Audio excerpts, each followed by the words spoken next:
Alright, just wanted to do a quick video. I just installed the Mirage Hood Badge. Come with a little roll-up strip to put it on as the diagram. Wasn't sure I was going to use it. Well, really glad I did. I really like it.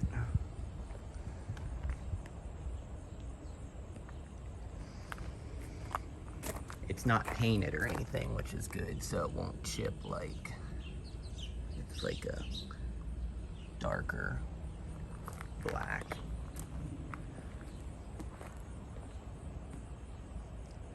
Adds a little something to it.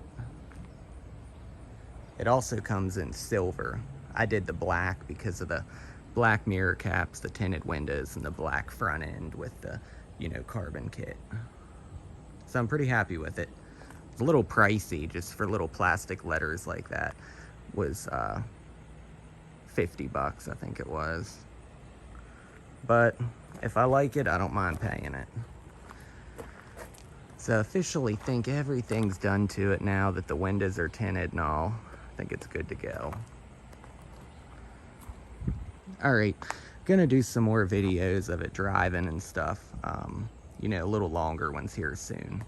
Hey, thanks.